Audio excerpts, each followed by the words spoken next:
Hello there everybody, welcome to episode 3 of my tutorial series for Against the Storm. I'm Icon, and in this one we're going to get another step closer to victory. In the last episode I left off right before the marketplace was finished. So, I'm sorry, the trading post marketplace is a different building. And here there's a clothier building, and in this episode I want to focus a little bit more on trading and on how resolve is generated and where we're headed from this point on. Because this settlement is at a great spot. We can produce all the basic building blocks. We have a building for fabric, we have a building for planks, and we have a building for bricks. So all the basic needs for expansion are set. So before I get into trading though, I want to go for paths for good. So these don't cost you anything except for working time, and they give you a slight speed increase. It's just 5%. It's not much, but it's still better than nothing, and it keeps your idle workers occupied. So the trading post will be finished any moment, and I'd say let's begin with that. So at the trading post you can do two things. For one, a trader will come occasionally where you can trade, and for another you can do trade routes there.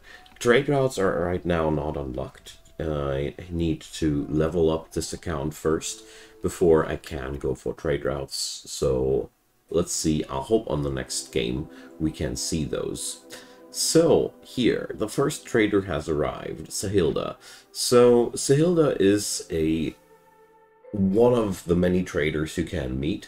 On the left side we see what she has in store for us. On the right side we see our goods. You can also attack and rob the traders.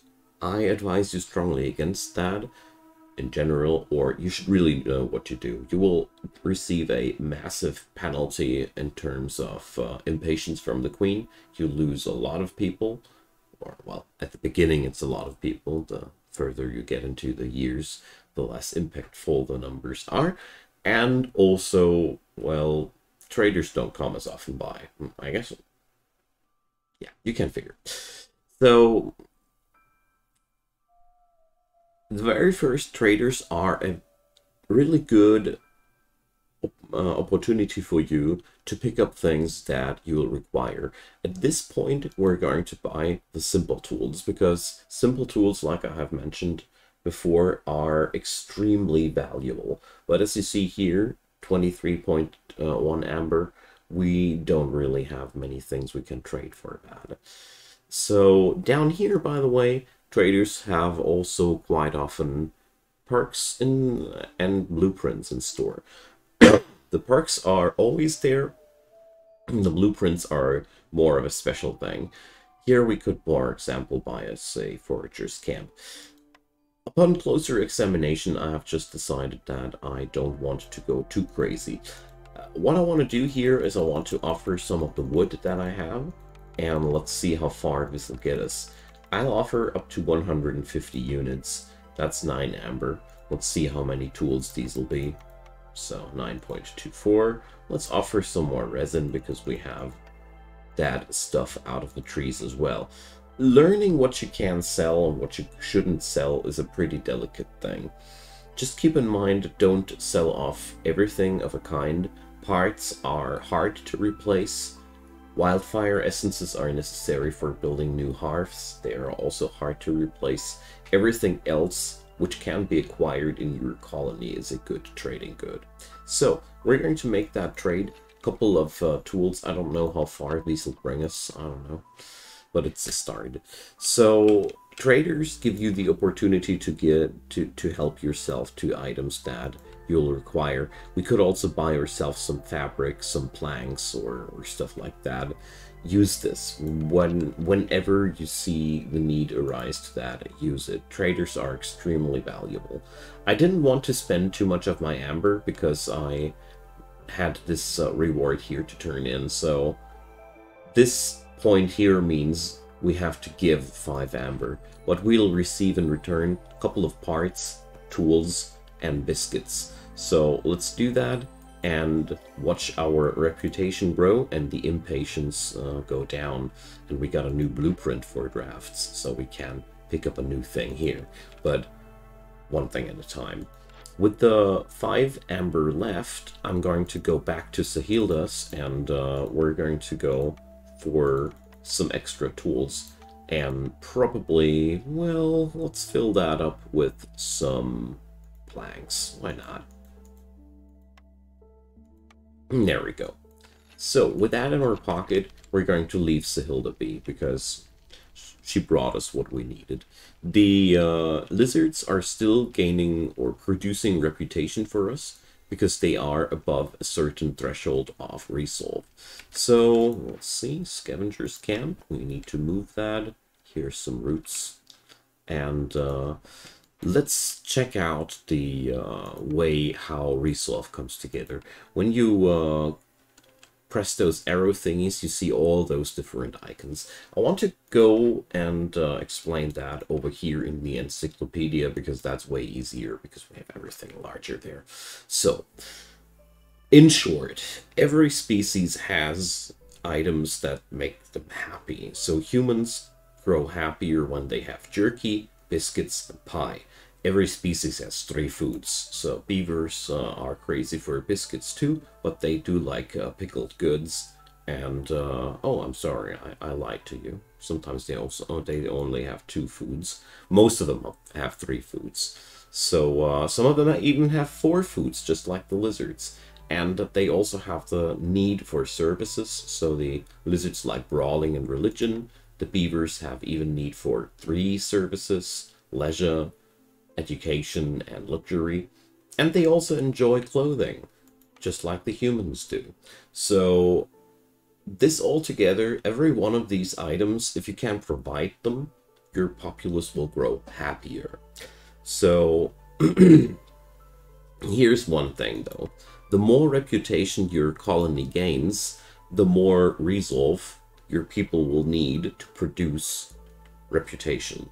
So basically, to summarize it easier, the more successful you grow, the more demanding your people will be. You know, they see it's going awesome, and therefore they want some more luxury standard. Right now, our lizards are happy with low amounts of how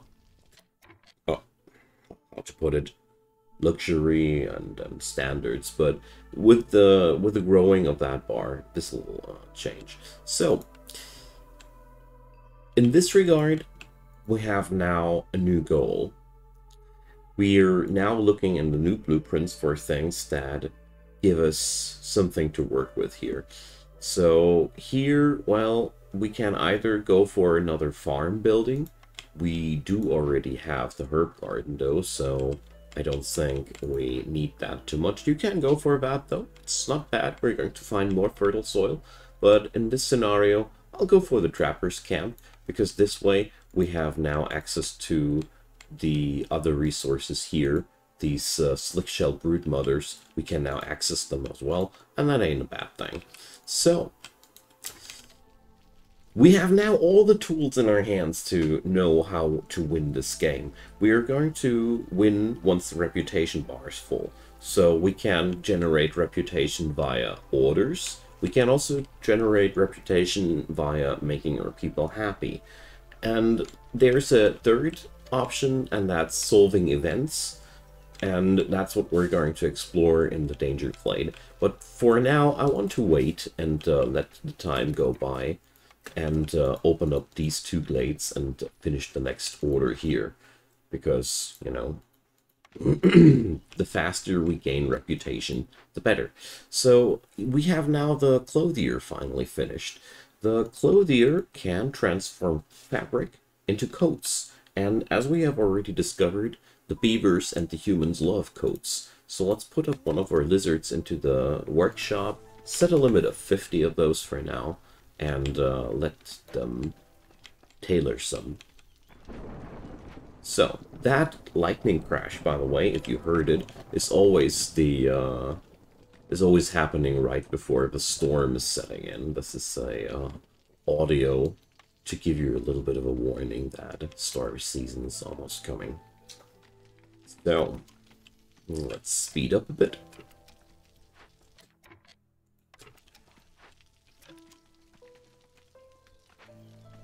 And meanwhile, our lizards were producing 0.12 points of reputation per minute due to the happiness. During the storm season, we're going to cancel the lighter treatment. Once we do that, everybody gains 5 points back. The lizards lose 5 points. But the storm season ain't the season to generate happiness. It's the season to survive. And luckily, nobody's resolve is falling below 0, so we don't need to do ever anything. In this difficulty level that we're playing right now, you're mostly playing against the impatience bar. Well, you're always playing against the impatience bar, but on the higher difficulty levels, the storm is another beast to tackle. Right now, the storm is honestly pretty harmless. It's just a little bit of a fluff thing happening in the background. It doesn't really bother us too much. So, the herb garden is available for us. Let's put one human in there, and I'll try to find another human, so let's do that. Again, I tried to pick up a human because of the specialization bonus. Humans are really good at farming, and if you put somebody in those workshops where they're really good at, they have a chance to produce double the amount of what they produce there. And these double amount thingies, they are amazing. You should use them as often as possible. So, another glade has opened, and we're going to accept that reward. Keep in mind that sometimes the rewards for your orders give you new villagers. Don't accept these in the storm unless you know what you're doing. Sometimes the storm has detrimental effects that kick in if there's no housing for the people. And often I don't have the housing for more people than there are currently living here. So take that with some care.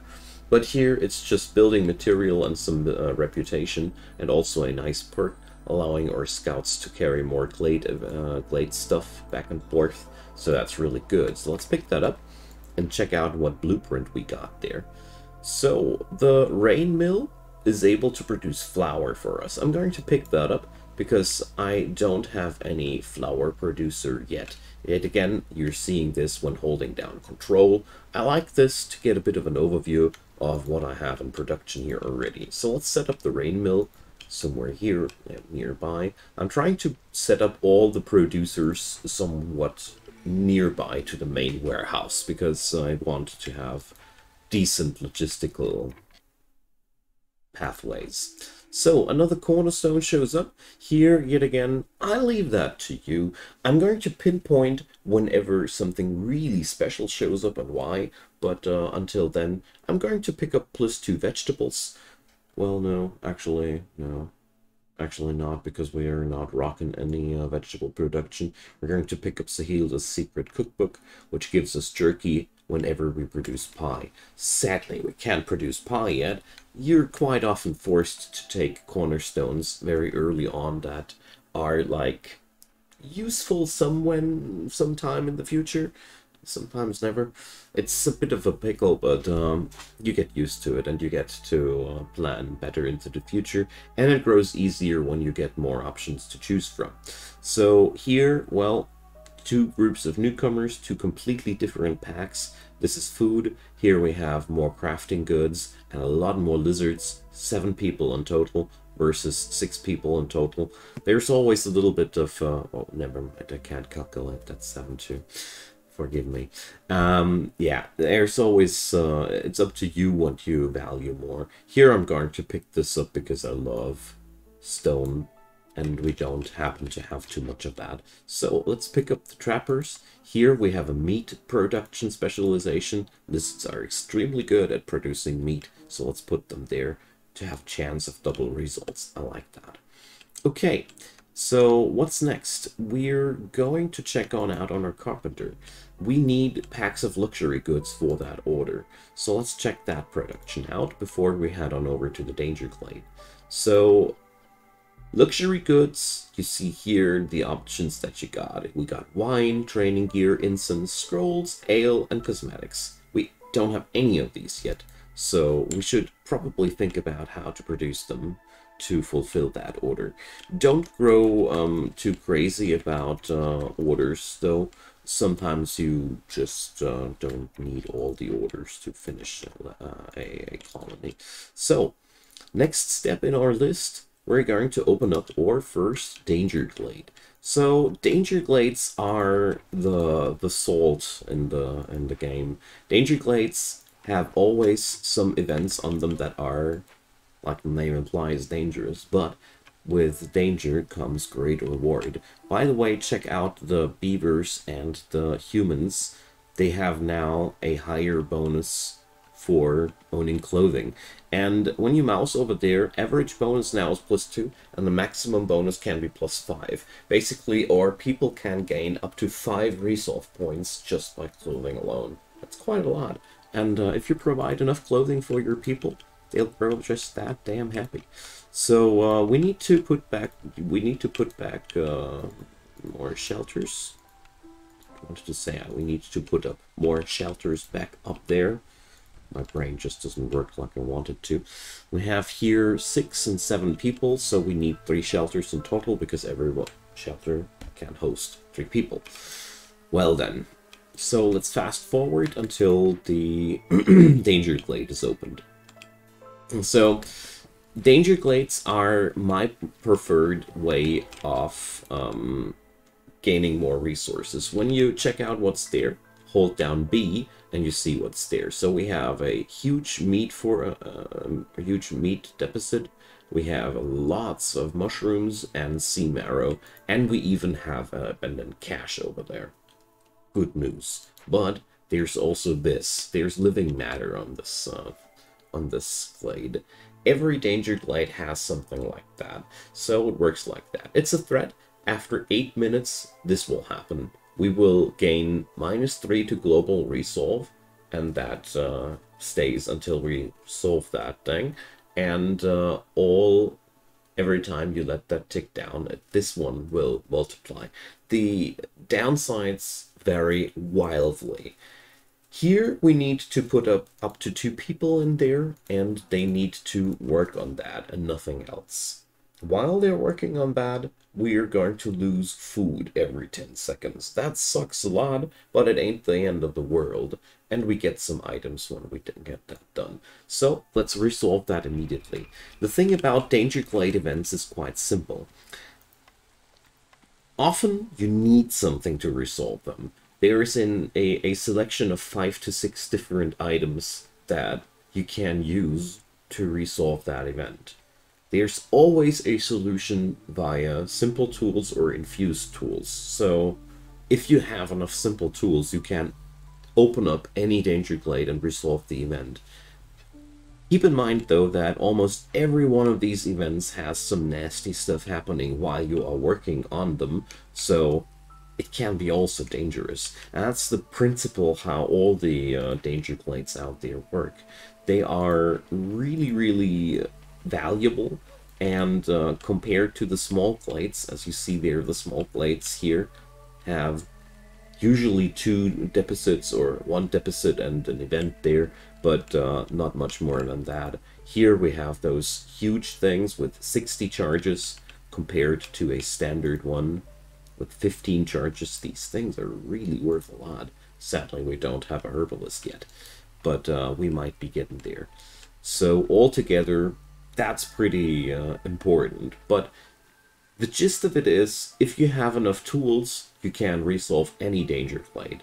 If you don't have tools, there's always some risk that you'll pull up some event that's not resolvable for you at the very moment because you lack the tools. But there's one nice thing: you can use traders. So as a general rule of thumb, I love to do one thing in more difficult scenarios. Open up the danger glade, look if I can resolve it. If no, build my trading post then in the second year or so, and then the trader will arrive instantaneously and offer me, most of the time, some tools to resolve that problem. But I'm going to explore and explain all these strategies in detail in the future. Don't worry, so I'm just getting ahead of myself here a bit.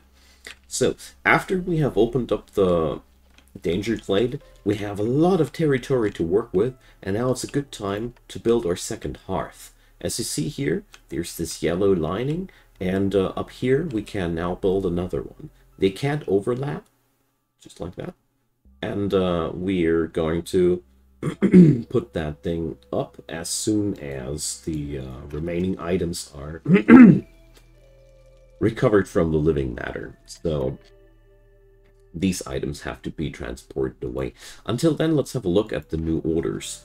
So order number 1 wants us to recover some ancient tablets and open up glades. We'd receive even more tools and pottery whenever we open up a glade, versus have some decorations and get some more materials to work with.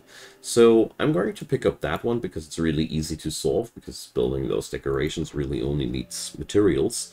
And the other one here is run a tavern for a while versus have building materials. So I'm going to pick up the building materials simply because I don't know if I'll draft a tavern or not. So the other thing, I know that I have the ability to build packs of building materials at the makeshift post. And if I am lucky, yeah, I have the rain mill here to even make them at a better workshop. So we definitely should be able to get that done. By the way, at the rain mill, you can make flour out of roots. And, well, right now we don't have anybody who can process that into something. But it's pretty awesome once we are able to. But we're going to get on over here and allow our people now to make some packs of building materials. We need 15 of those. I'd advise you to limit them, because otherwise this thing will eat up all your building materials, and that's quite a sad thing. And here again, I'm putting in the humans, because they it has a farming specialization. But here you see the other thing, that's engineering. Every species is good at something and enjoys something. That's differences. So humans are good at farming and enjoy brewing. If I put them at somewhere where they can enjoy brewing, they get a resolve bonus. Here, beavers enjoy engineering, so if you put the beaver into the rain mill, the global resolve will go up for them. We don't need that many people in the rain mill, and here I go for efficiency instead of happiness, because, you know, that's just how I want it to be. And we're going to move the stonecutters now up to the next deficit. It's really important that you keep opening up glades, because if not, you will stagnate at some point, because you will run out of materials too. So since I want to build up a hearth up here, I want to build up a warehouse as well. So for me personally, no hearth goes without warehouse, because the fun thing is the colony shares one inventory. So if somebody puts something into the warehouse here, it is available at the warehouse up here too. So they don't need to transport things for real. I'm quite happy they don't, because that would make everything a lot more complicated. But with a warehouse up here, your people are able to get fuel for the hearth very, very quickly, because there's only a very short transportation, and that's a pretty good thing. That's my personal motto behind that. And besides that, every danger glade has a lot of resource to be obtained and to be gathered, and I find it very useful to have one drop-off point in the vicinity. Also keep in mind, the warehouse might cost you parts, but when you don't need the warehouse anymore, you can just disassemble it and you get back the parts that you've invested. So in this game, you never really lose anything for real. So that's just the thing. So here we now drop down our second hearth. What's that good for, you might ask yourself? A second hearth is offering you an option to get yourself more resolve in total, because the second hearth can receive the same bonuses as this one. So as you see here, we have the encampment bonus, and up here we can now set up another firekeeper, and once that firekeeper is putting up his job, watch the resolve. well, now it's storm season, the resolve goes down. But basically, as soon as this thing is going up, there's a slight resolve bonus. And now we're going to set on up some decorations in the vicinity here. God, I really miss those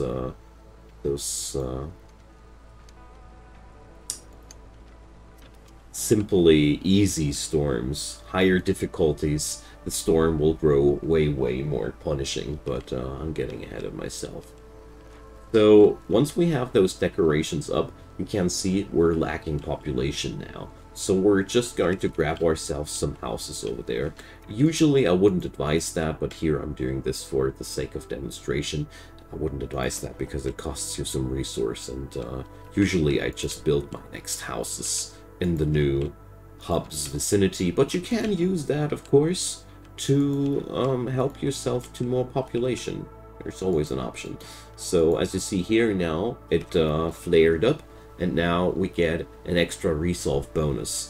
So this way, a second hub is definitely worth it in terms of giving you more bonuses. Lots of those perks also interact with extra hearths, and there's really a lot of good reasons to have as many of these as possible. But keep in mind, every hearth requires fuel, so you have to carefully balance out how much fuel you can provide for your hearths, and how and when it will be a burden for you. So we have built the packages of building materials. So let's get the check mark out before we accept the reward. Really important. And now we have more reputation. So hopefully, well, I get a smokehouse. That's as good as it gets for now. We can produce jerky there, so let's do that. Smokehouse, quite a clunky building. And now we can also set up new workshops up here, because we have a warehouse in the vicinity, making it somewhat efficient. So here we go.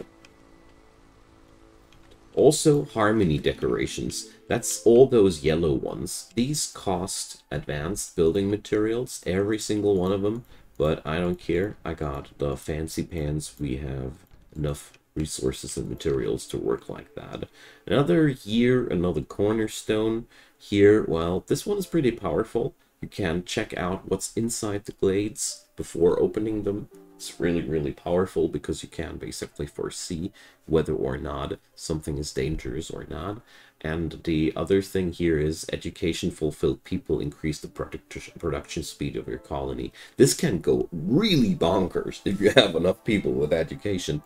But for this run, this is an entirely useless cornerstone. Just ignore it for the time being, because we can't really fulfill education anytime too soon. So we're going to pick up these people here, and another year, another housing project. So we have 6 people needing houses.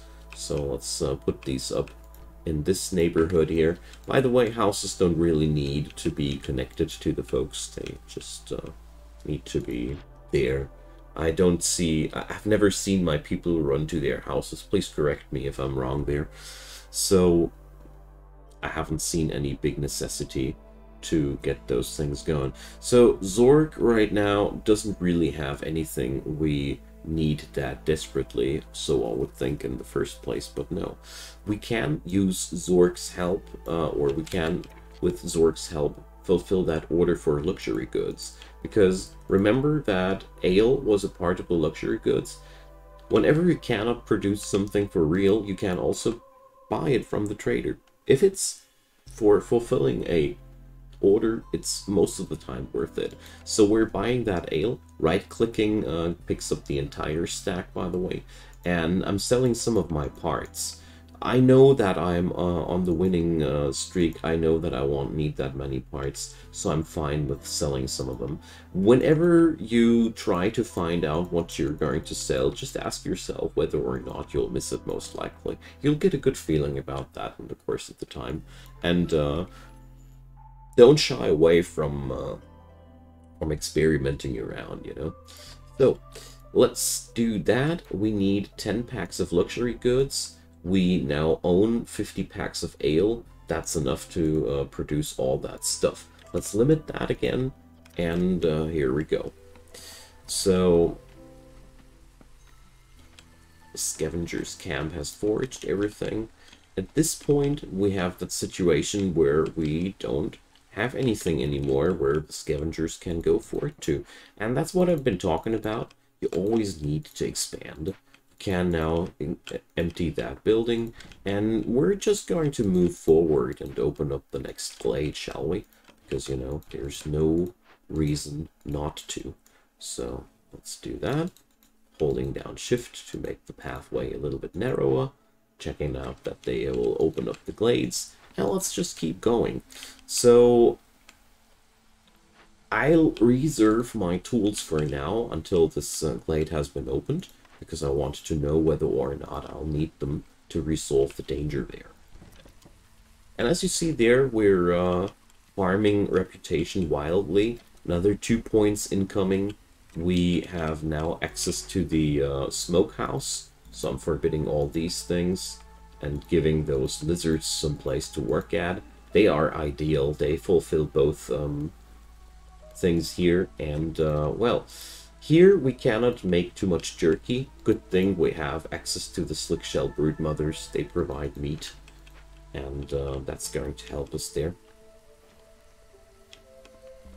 So here again, I see that the lizard's resolve is almost high enough to get past that blue bar. So I go light a treatment again, and they produce reputation. That's one thing that I really recommend you to do. Whenever you see an opportunity to generate reputation, do it. It's going to be worth it usually. Unless somebody's dying off of it, it's usually worth it. Well, if it's crippling your way forward, it's also not really worth it. So before that next danger glade opens, I'm going to drop the ball for this colony and leave this for the next episode. There's not that much more time left before we win this matchup, but I want to leave some time in the next episode for what's between the colonies, because I want to have, of course, some time to explain you guys the meta progression and the upgrade system and all the things. So next episode will be how we're going to win this thing, because we almost have that in our pocket, and what's happening between one colony and the next one. And after that, we're going to go for a real colony on Viceroy difficulty, because, you know, this right now is just easy pickings. So thanks for watching this episode. I really enjoyed this series, and I hope so do you. And feel free to leave a comment down below. I'd really happy to hear from you folks. Also, leave a thumbs up if you enjoyed that one. The algorithm loves if you give thumbs up. And if you haven't subscribed yet, feel free to. There's daily content coming up from my side, and if you enjoyed that, there's way more coming up that way. And last but not least, there is a couple of links in the description box leading to Patreon, PayPal, and Buy Me a Coffee. I'm a free content creator. I have no big sponsors or anything behind me, and I can therefore really use all the support I can get. So I'd be really delighted if you check them out. And a big thanks to all the supporters out there. I really appreciate what you're doing, and you're truly amazing. Keep going. Keep rocking. So will I. And have a wonderful day, everybody, and see you on the next one.